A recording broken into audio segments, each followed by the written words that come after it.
Bon dia de nou a tots. Benvinguts els que no estàveu a primera hora del matí i que heu aplegat més tard a la reunió.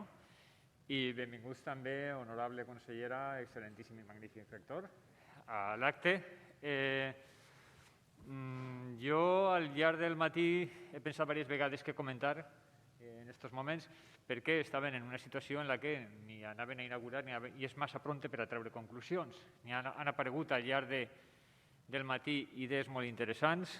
Em queden algunes frases soltes, com Juan Soria, que fa un moment comentava necesitamos datos. Necesitamos datos. Els científics necessitem dades per a poder processar la informació. I també em queda una expressió de Francesc Larroca que obria, que parlava, no sé exactament el terme, però de les herències que deixem. La situació que tenim avui dia en l'Albufera és una situació en bona mida heretada.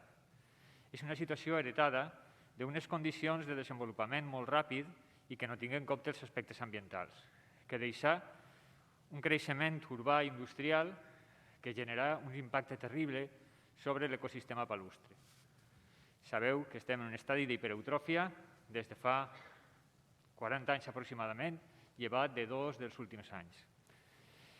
Aquesta situació l'hem heretat i portem 40 anys pagant físicament o quantitativament o econòmicament i també de formes morals, perquè moltes vegades parles amb pescadors, parles amb gent de l'Albufera i veus l'afecció que aquest canvi ha tingut sobre la seva vida personal, pagant una factura que no ens pertoca, pagant una factura d'un model de desenvolupament desequilibrat que es va executar fa 20 o 30 anys o més, 40, 50 probablement. En aquests moments estem en una situació molt pareguda. Estem en un moment en què si no desenvolupem correctament determinades accions, en què si no posem en marxa determinades mesures per a un canvi que ja no és un escenari de futur, sinó que cada vegada més és un escenari real, que observem que s'està materialitzant en increment de temperatures, en ascens del nivell marí, en increment dels temporals, que ha destacat Josep Pardo com un dels efectes més importants per a la restinga, o de manca de recursos hídrics en la capçalera dels rius, si no actuem cap a aquests problemes, estarem actuant com en generacions passades quan posaren en marxa aquest model de desenvolupament.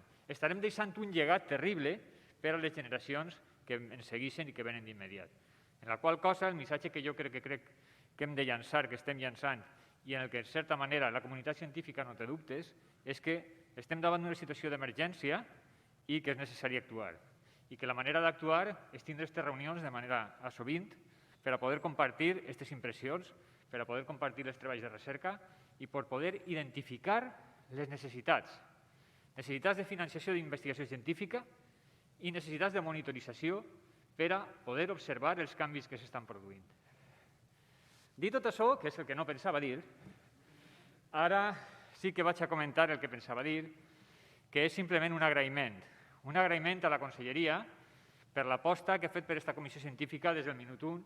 Paula, el primer dia que vaig assumir el càrrec, vaig anar en aquesta idea i ha donat suport a que constituïm una comunitat científica entre totes les persones que estem treballant a l'Albufera per a poder cohesionar investigacions que s'estan fent de forma molt separada en les 3 universitats i en altres centres.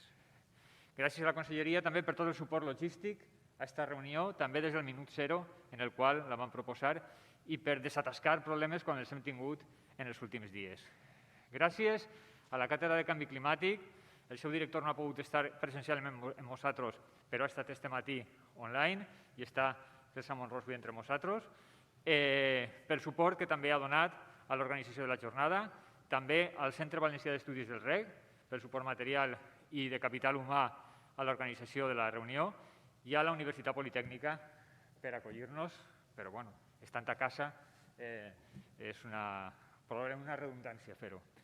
I dit això, cedís la paraula a l'honorable consellera Mireia Mollà per a que he de remarcar que tant la consellera com el rector han tingut molt d'interès en estar ací i han pogut trobar aquesta coincidència en les agendes per a que no faltàrem en aquest dia tan important per a la comunitat científica d'Albufera. Gràcies i té la paraula, Mireia.